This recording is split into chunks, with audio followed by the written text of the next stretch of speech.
sont ces citoyens qui montaient à l'assaut, criant vociférant et le cœur plein de haine d'un pouvoir despotique, les gardant sans repos à l'état d'esclavage dont l'espérance est vaine. Où sont ces fiers guerriers qui montaient à l'assaut, des barricades ayant pour seul rempart au bas l'ennemi, leurs poitrines exposées aux nombres chassés beaux, tirant sans hésiter pour supprimer leur vie.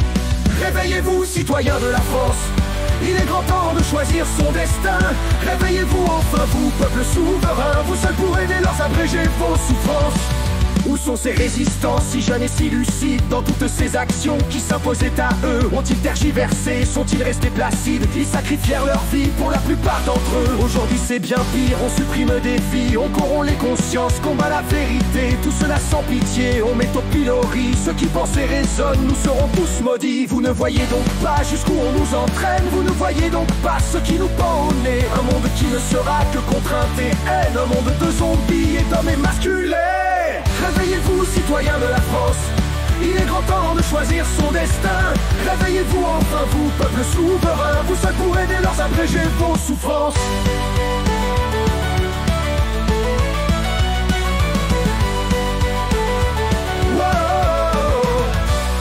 Comment me direz-vous pouvoir devenir digne un pays souverain, maître de son destin? Il n'apparaît alors qu'existe un seul moyen, sortir de ce carcan qui impose et opprime. L'Union européenne, imposée à la France par une forfaiture de tous nos dirigeants, sera notre tombeau, ce n'est pas une outrance. Devenons à nouveau un peuple bienveillant, devenons à nouveau un phare pour le monde. Chassons les corrompus, les oligarques immondes qui font de nos pays des territoires mafieux. Rien ne peut arrêter un peuple valeureux. Réveillez-vous, citoyens de la France, il est grand temps de choisir son destin. Réveillez-vous enfin, vous, peuple souverain, vous seuls pourrez dès lors abréger vos souffrances. Réveillons-nous enfin, reprenons nos esprits, redevenons ce que nos pères nous ont appris. Soyons libres, courageux, inventifs, innovants, que toute la nation, jeunes, vieux, femmes, enfants, se lève dans la joie, l'allégresse et l'espoir, et que dans un immense mouvement pacifique, cette ardente foule défiant tous les pouvoirs rejette les oukases et les lois tyranniques, parvenant sans violence à rétablir ainsi toutes les valeurs de notre beau pays. Attention les puissants, n'oubliez pas ceci chez les plus vulnérables. Un jour c'est la révolte qui vainc le désespoir.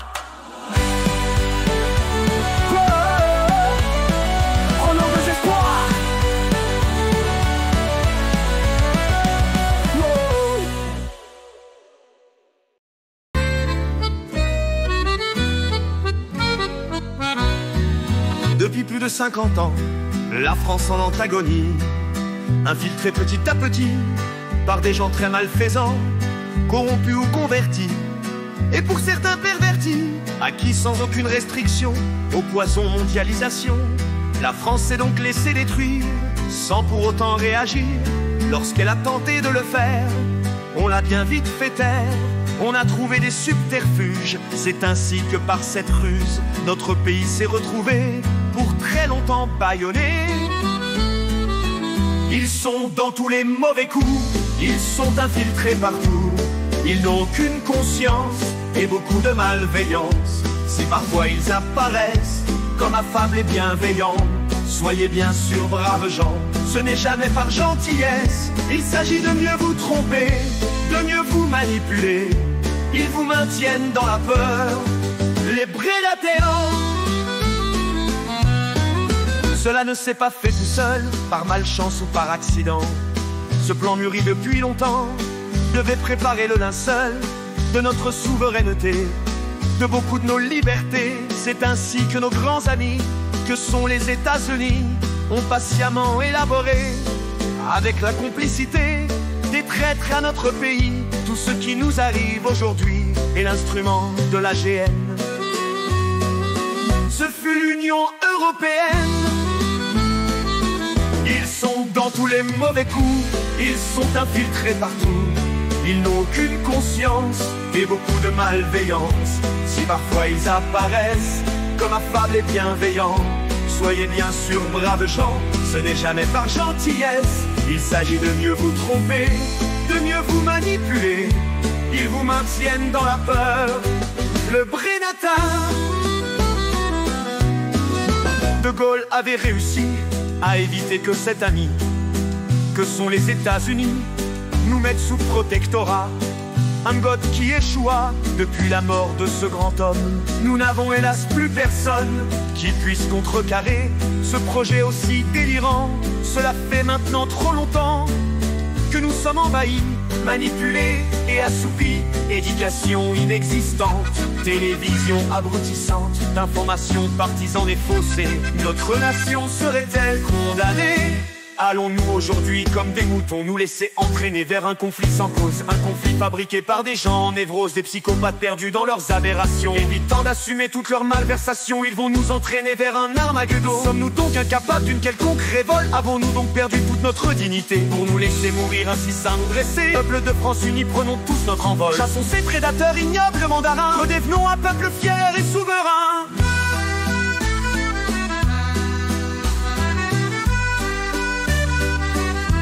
Ils sont dans tous les mauvais coups, ils sont infiltrés partout.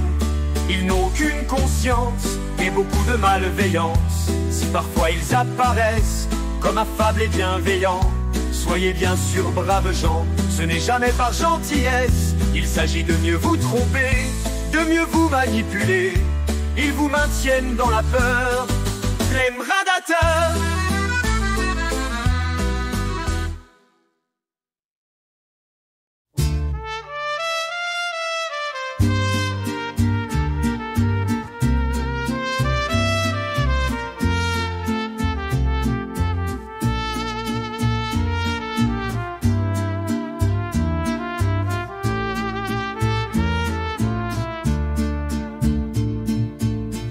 Quand on vous ment effrontément, quand on vous force ignoblement, quand on vous stresse, vous terrifie, vous faisant peur pour votre vie, allez-vous alors penser sainement équilibré?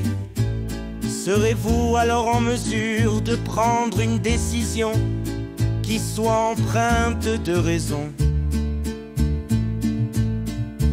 Si jamais on vous raconte, après vous avoir matraqué, parce que vous avez défilé, que vous devriez avoir honte, si vous voulez leur faire comprendre, calmement sans faire d'esclandre, que vous venez protester contre un massacre organisé de femmes et enfants sans défense, croyez bien que votre impudence sera vite réprimandée si vous gardez votre sang-froid et ne haussez pas trop la voix.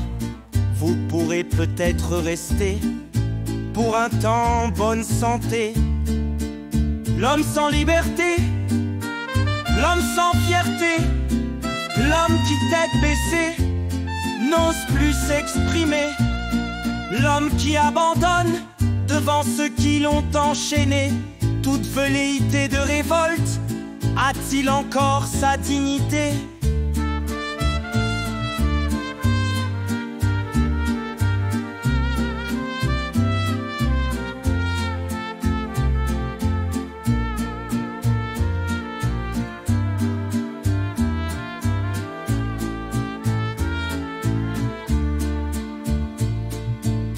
Lorsqu'on vous parle de la Russie, qu'on vous dit qu'ils sont très méchants, qu'ils massacrent des enfants, ce n'est pas une démocratie. Ils ont envahi l'Ukraine, un pays tellement gentil, un pays qui a pris la peine, manifestant sa sympathie, de bombarder pendant 8 ans ses citoyens abondamment. C'est vrai, ils parlaient le russe comme tous leurs ascendants. C'était ainsi depuis des lustres. Il fallait trouver quelque chose pour justifier cette psychose qui depuis de longues années sévissait parmi les alliés. Démanteler la Russie, ce fut leur délire favori. Ils ont tout fait pour cela, mais pourtant ça ne marche pas. L'homme sans liberté, l'homme sans fierté, l'homme qui tête baissée n'ose plus s'exprimer, l'homme qui abandonne devant ceux qui l'ont enchaîné. Toute velléité de révolte a-t-il encore sa dignité? Nous sommes donc maintenant devant la guerre au Proche-Orient. On nous vend les mêmes bobards, on nous prend pour des jobards. Depuis plus de 70 ans, un peuple a été opprimé. De sa terre il est chassé, ses fils sont emprisonnés, sans pour cela être jugés, sans respect des règles et du droit, au mépris de toutes les lois. Un jour il s'est révolté, depuis il est massacré, et bientôt éradiqué.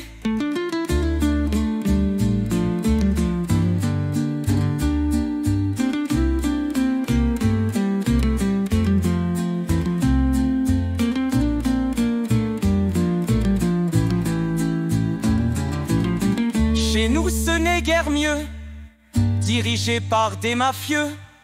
Nous sommes tellement malins, nous votons pour un parti et nous trouvons un beau matin, sous la coupe de petits marquis, que nous n'avons pas désignés, mais qui nous seront imposés. C'est ainsi que nous fonctionnons, sous la houlette de Macron. Nous Français, rien ne nous arrête, nous avons la plus forte dette. Et si nous continuons, pauvre France, nous te pleurerons.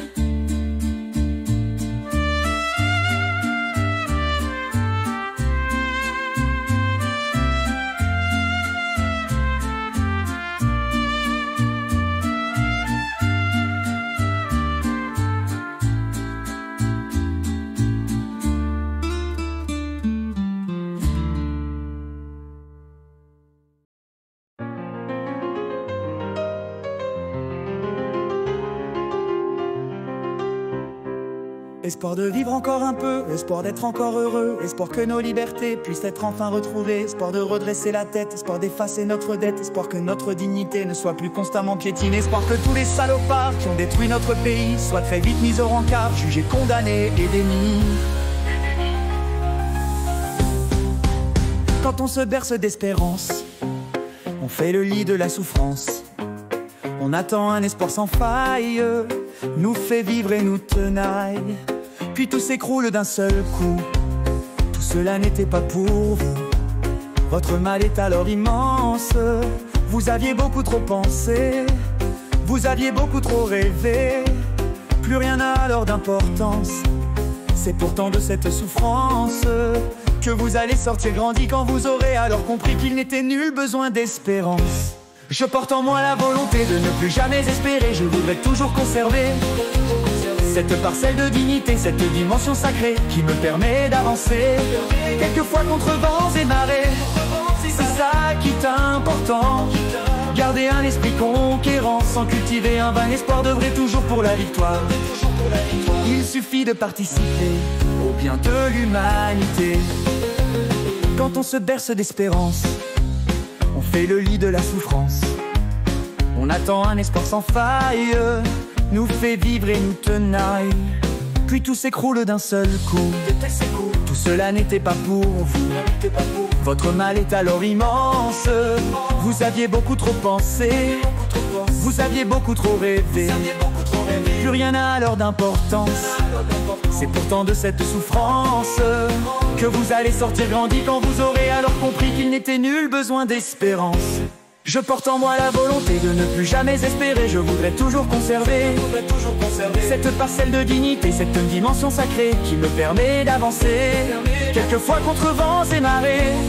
C'est ça qui est important, garder un esprit conquérant, sans cultiver un vain espoir d'œuvrer toujours pour la victoire. Enfin je voudrais vous dire, pour terminer ces réflexions, certes un peu philosophiques, ne prenez pas vos décisions seulement à votre bénéfice. Soyez présent à l'esprit que vous faites partie d'un tout, et soyez même un peu fou pour rester toujours debout. Pensez beaucoup à vos devoirs avant que de penser au droit. Je vous l'assure, croyez-moi, vous en aurez un bien fou. Je porte en moi la volonté de ne plus jamais espérer. Je voudrais toujours conserver cette parcelle de dignité, cette dimension sacrée qui me permet d'avancer, quelquefois contre vents et marées. C'est ça qui est important, garder un esprit conquérant, sans cultiver un vain espoir d'œuvrer toujours pour la victoire.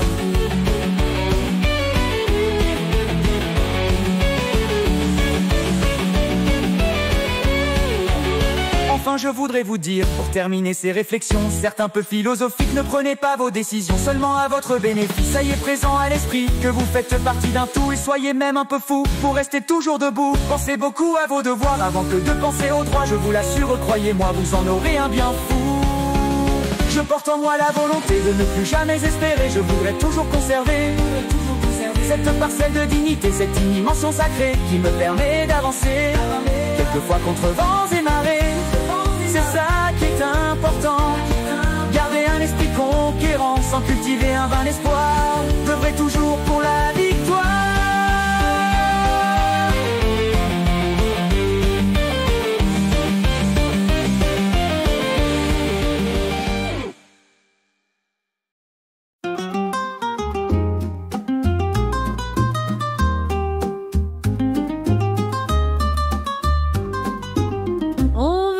Être heureux, autant que faire se peut. Mais c'est quoi le bonheur? L'absence de malheur.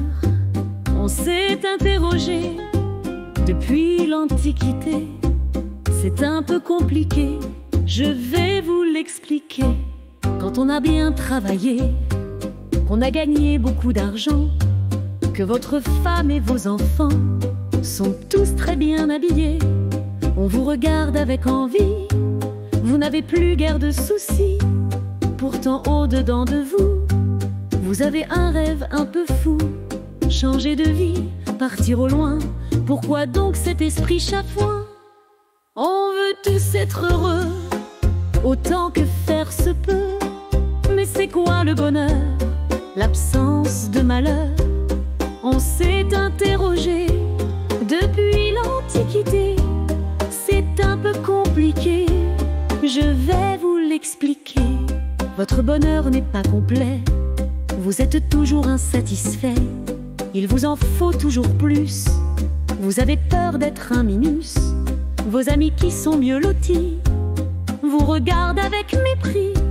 C'est du moins ce que vous pensez, vous n'êtes guère récompensé. Il en sera toujours ainsi, et vous serez toujours aigri. Si vous croyez sincèrement que le bonheur assurément dépend pour la plus grande part des biens que vous pouvez avoir. On veut tous être heureux, autant que faire se peut. Mais c'est quoi le bonheur? L'absence de malheur. On s'est interrogé depuis l'Antiquité. C'est un peu compliqué, je vais vous l'expliquer. Le bonheur c'est comme un oiseau, beau, fragile et délicat. Il ne se décrète pas, il se construit pas à pas. C'est sur vous seul qu'il repose, c'est en vous qu'il se tapit. Et un jour il ressurgit, parce que vous avez compris que ce n'est pas de l'extérieur que viendra votre bonheur. Vous seul en serez l'auteur. On veut tous être heureux, autant que faire se peut. Mais c'est quoi le bonheur?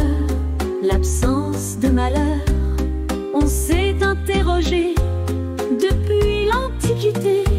C'est un peu compliqué, je vais vous l'expliquer. Vous savez donc maintenant ce qui pour vous est important. Vous devez le partager et vous faire accepter. Vous serez en harmonie et changerez votre vie. Vous serez enfin en paix, vous aurez le respect de vous-même, c'est l'important. Et combien réconfortant serait que vous avez choisi le bon chemin pour votre vie.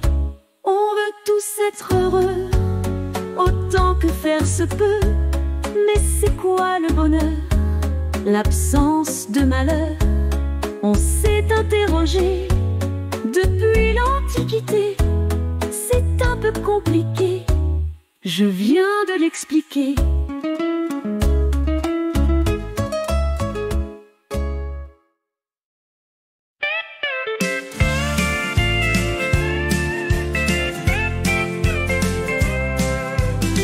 Je suis un grand philosophe, je crois que j'en ai l'étoffe.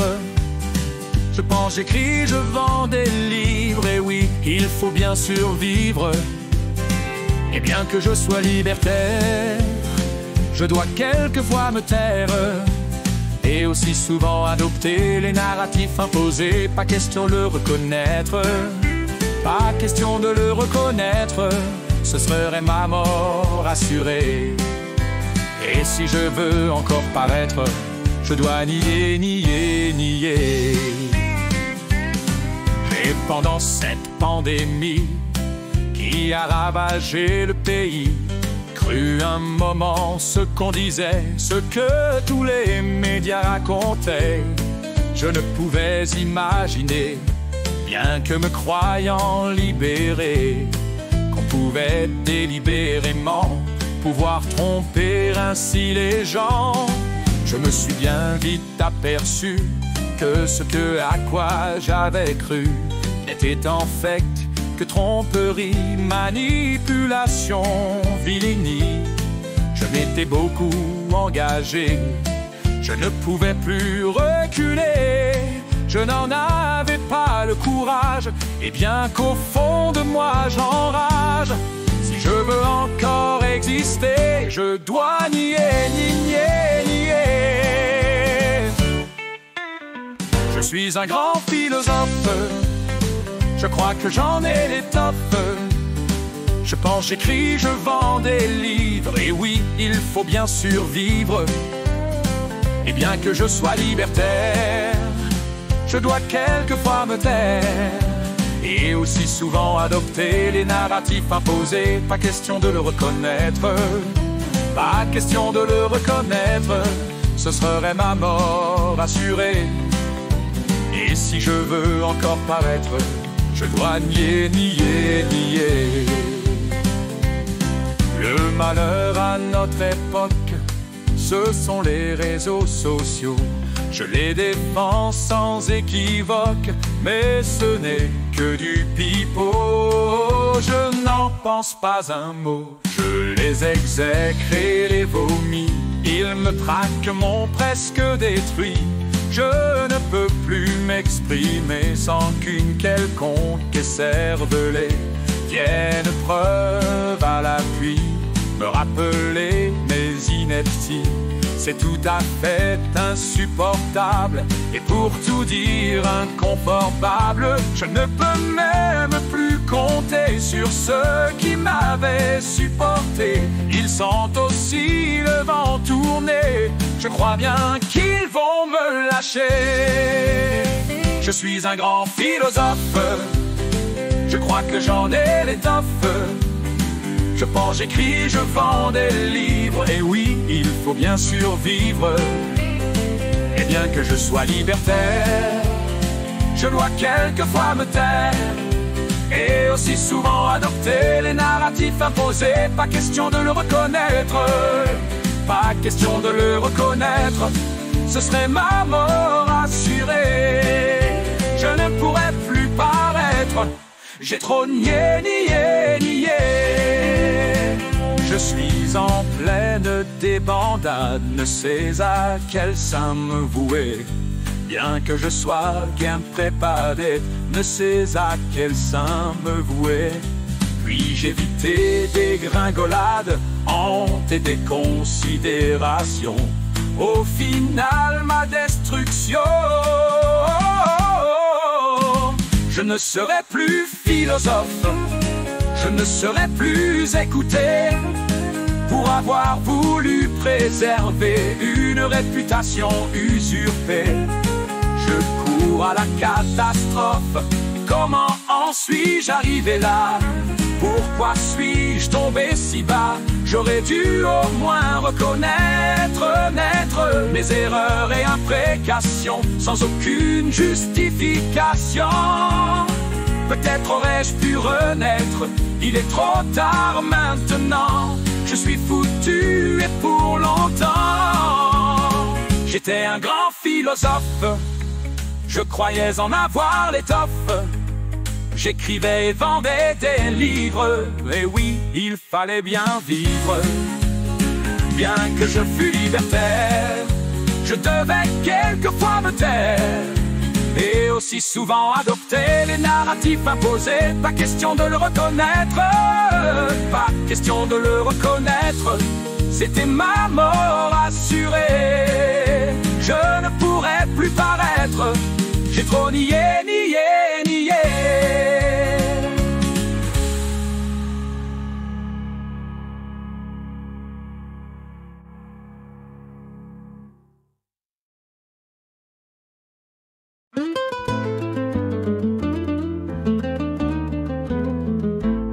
Pourquoi dit-on antisémite lorsqu'on parle d'antisionisme? J'avoue que je m'interroge sur ceux qui jettent l'opprobre. N'auraient-ils pas derrière la tête la pensée un peu bébête de mettre dans le même panier les racistes et les éveillés? Ça leur fera beaucoup de monde à clouer au pilori, c'est bien sûr une idée immonde. Il semble qu'ils en soient réjouis. Je ne suis pas antisémite, je ne suis pas anti-laïque, je ne suis pas anti-chrétien, je suis plutôt cartésien. Je ne suis pas anti-arabe, je n'aime pas cette mascarade de condamner sans examen ceux qui ne suivent pas mon chemin. Je respecte les religions, mais pour moi au plus profond, je dois dire je suis anti-con. Notre société très malade n'admet plus la contradiction, ni même la réflexion. C'est tout de suite l'escalade. Dès qu'on parle de religion, on assiste à la débandade. L'amalgame à force de loi, on ne parle plus de raison, ni de conscience mais de passion. On évoque même la foi pour justifier ce qui vraiment ne peut être réellement justifié humainement. L'histoire est souvent torturée, ceci afin de justifier des actions souvent criminelles. Nous sommes dans l'émotionnel, la raison n'a plus sa place, il faut flatter la populace. Je ne suis pas antisémite, je ne suis pas anti-laïque, je ne suis pas anti-chrétien, je suis plutôt cartésien. Je ne suis pas anti-arabe, je n'aime pas cette mascarade de condamner sans examen ceux qui ne suivent pas mon chemin. Je respecte les religions, mais pour moi au plus profond, je dois dire je suis anti-con. Enfin, pour en revenir à la racine de la chose, devons-nous rester en psychose? Continuer dans nos délires, suivre des dirigeants fous qui d'ailleurs ne décident plus. Ce sont des pervers relous, aux ordres d'un monde perdu. Ils manipulent, mentent et tuent, ils ne peuvent plus reculer, ils sont maintenant acculés. Leur délire, leur narratif s'effrite et de plus en plus de citoyens attentifs comprennent enfin leur bévue. Je ne suis pas antisémite, je ne suis pas anti-laïque, je ne suis pas anti-chrétien, je suis plutôt cartésien. Je ne suis pas anti-arabe, je n'aime pas cette mascarade de condamner sans examen ceux qui ne suivent pas mon chemin. Je respecte les religions, mais pour moi au plus profond, je dois dire je suis anti-con. Comment nous sortir de l'ornière, comment retrouver notre esprit? Une seule manière de faire, nous éloigner des ennemis, de ceux qui n'ont eu de cesse de détruire notre société, qui profitant de la mollesse de citoyens anesthésiés ont chaque jour davantage piliers et causé main ravage.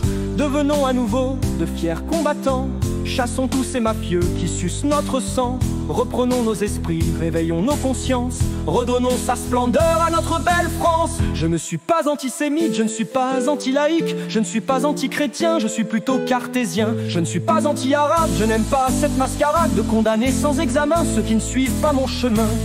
Je ne suis pas antisémite, je ne suis pas anti-laïque, je ne suis pas anti-chrétien, je suis plutôt cartésien. Je ne suis pas anti-arabe, je n'aime pas cette mascarade de condamner sans examen ceux qui ne suivent pas mon chemin. Je respectais les religions, mais pour moi, au plus profond, je dois dire je suis anti-con. Comment nous sortir de l'ornière, comment retrouver notre esprit? Une seule manière de faire, nous éloigner des ennemis, de ceux qui n'ont eu de cesse de détruire notre société, qui profitant de la mollesse de citoyens anesthésiés ont chaque jour d'anti-piliers et causé main ravage. Devenons à nouveau de fiers combattants, chassons tous ces mafieux qui sucent notre sang. Reprenons nos esprits, réveillons nos consciences, redonnons sa splendeur à notre belle France. Comment nous sortir de ces mains? Je ne suis pas antisémite.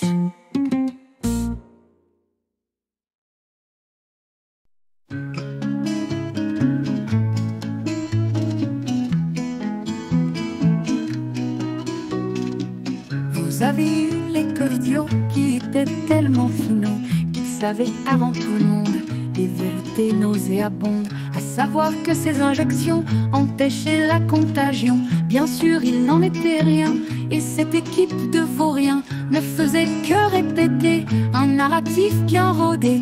Le reste, il n'en avait cure. L'essentiel était bien sûr de garder la population en état de sujétion. Puis il y eut les militaires de préférence très haut grade. dégradés, qui toujours d'attitude altière nous assénaient leur vérité. L'armée russe presque analphabète, de brutes et sauvages était faite, sans aucune technicité, prenait des machines à laver, afin de pouvoir réparer des tanks du siècle dernier. Au même instant qu'ils déblatèrent, les Russes sans trop s'occuper de leurs débiles logorés, assènent à leur adversaire de très sévères déculottés. On les connaît, ils sont partout, ne savent rien, parlent de tout, assènent au monde leurs opinions. Je veux bien sûr parler des cons. N'oublions pas également nos merveilleux animateurs, chargés d'introduire en douceur un poison tellement puissant qu'ils pourraient tous nous détruire. C'est ainsi que dans leur délire, ils sont devenus complices d'une énorme machination, devant produire la destruction d'une partie de l'humanité. Ils ont allègrement déformé des faits et événements, les Russes toujours très méchants, bombardés des hôpitaux. On a même vu des photos nous montrant une cheminée. Ils nous ont ensuite expliqué que c'était un missile. Ils nous ont pris pour des débiles. On les connaît, ils sont partout, ne savent rien, parlent de tout, assènent au monde leurs opinions. Je veux bien sûr parler des cons. Enfin, ne soyons pas avares, parlons un peu de ces bavards qui, au sein de nos assemblées, nous assènent leur vérité, toutes plus mensongères et d'autant plus délétères qu'elles visent à faire accepter de mesures injustifiées, voulant nous culpabiliser pour des décisions ineptes prises par des étrangers qui veulent détruire la France. Rejetons cette ingérence. Tous les cons qui nous gouvernent devront rendre leur tablier. Un jour le peuple réconcilié vous sortira de la caverne dans laquelle vous êtes enfermés, en laquelle vous êtes enfermés. On les connaît, ils sont partout, ne savent rien, parlent de tout, assènent au monde leurs opinions. Je veux bien sûr parler des cons.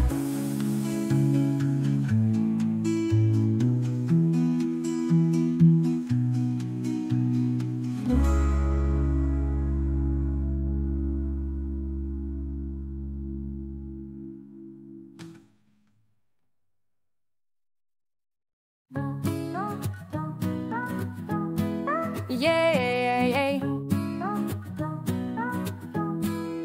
C'est un fasciste, un extrémiste.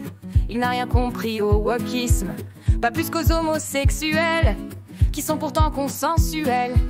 Dès lors que l'on pense comme eux, sinon attention à vos yeux, ils peuvent vous les arracher, car ils sont alors sans pitié.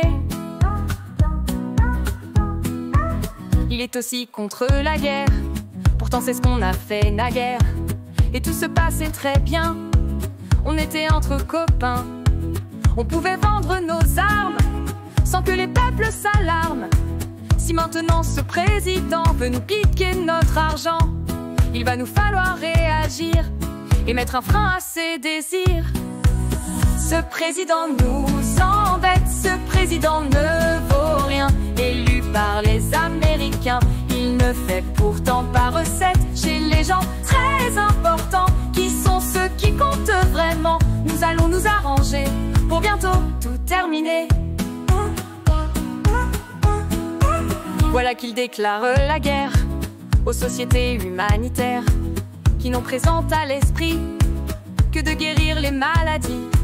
Sous des prétextes fallacieux, il veut qu'ils passent aux aveux sur des crimes supposés et souvent imaginés. Quelle impudence de penser que de telles sociétés n'est plus seulement penser qu'au seul bien de l'humanité. Ce président nous embête, ce président ne vaut rien. Élu par les Américains, il ne fait pourtant pas recette chez les gens très importants, qui sont ceux qui comptent vraiment. Nous allons nous arranger pour bientôt tout terminer. En France fut un tollé général et organisé. Nos médias les plus en vue, chaque jour de plus en plus, accumulait flagornerie, invraisemblance et pitrerie, pour essayer de prouver qu'il n'était vraiment pas digne de devenir président. D'ailleurs, et c'était le signe, les sondages assurément le démontraient constamment.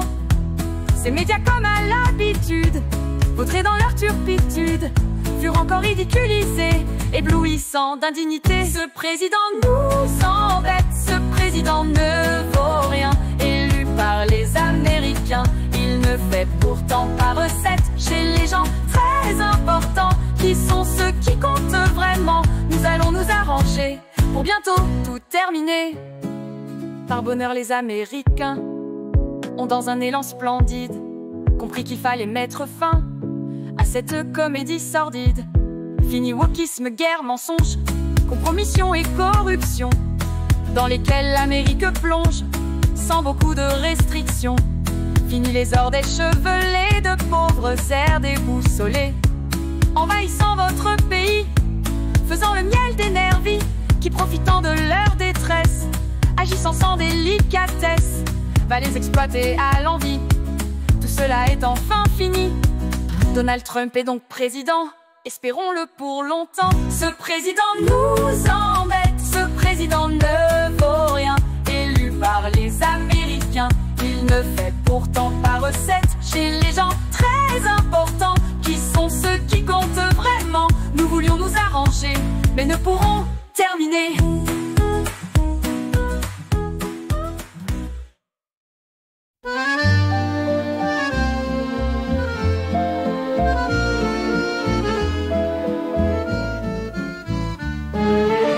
Ma chatte, mon amie, ma déesse, qui sait si bien affaiblir ma tristesse, qui sait également combler ma solitude, et qui peut d'un seul bond avec promptitude sauter sur mes genoux, puis se laisser aller, son beau corps étendu, largement affalé, dans son regard si clair que je pense aux étoiles.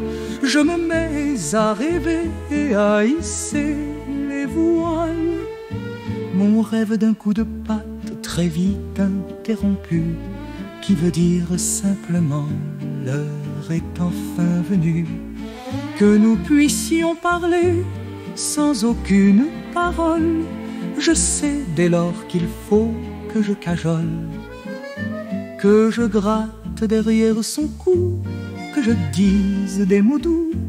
Suis-je donc si ridicule dans un tel conciliabule? J'aime ma chatte Isabelle, elle est venue un jour chez moi. Elle s'est couchée sous mon ombrelle, puis découvrant son beau minois, sa robe comme la soie, ses yeux d'un vert si profond, bouleversés dans le tréfonds de mon être déboussolé, d'une solitude inconsolée. J'ai dû alors capituler, il y a 5 années déjà, et depuis elle est toujours là.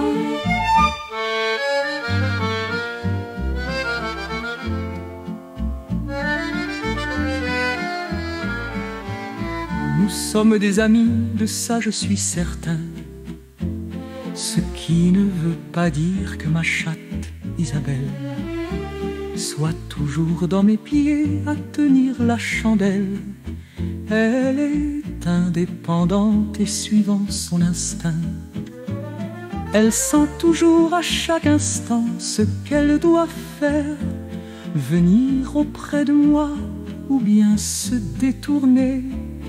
Elle ne met pas longtemps à se déterminer, souvent me regardant alors qu'elle est à terre. Elle miaule puis soudain, suivant mon attitude, se décide à partir ou bien à câliner. C'est ainsi qu'intégrant toutes mes attitudes, elle sait à chaque instant comme il faut m'apaiser. J'aime ma chatte Isabelle, elle est venue un jour chez moi. Elle s'est couchée sous mon ombrelle, puis découvrant son beau minois, Sa robe comme la soie, ses yeux d'un vert si profond, bouleversés dans le tréfonds de mon être déboussolé, d'une solitude inconsolée. J'ai dû alors capituler, il y a 5 années déjà, et depuis, elle est toujours là.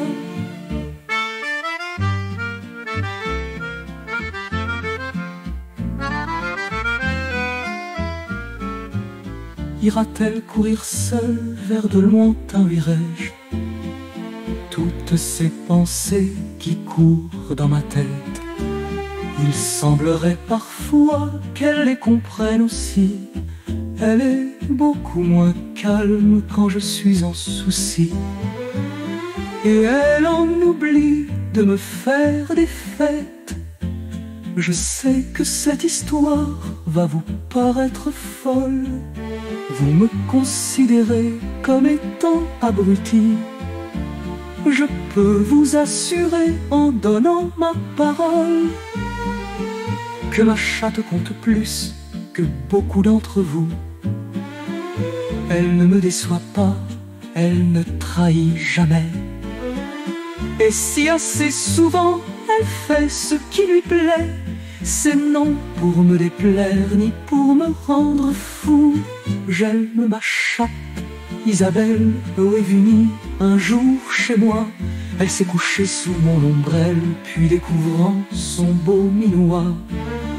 Sa robe comme la soie, ses yeux d'un vert si profond, bouleversés dans le tréfonds de mon être déboussolé, d'une solitude inconsolée.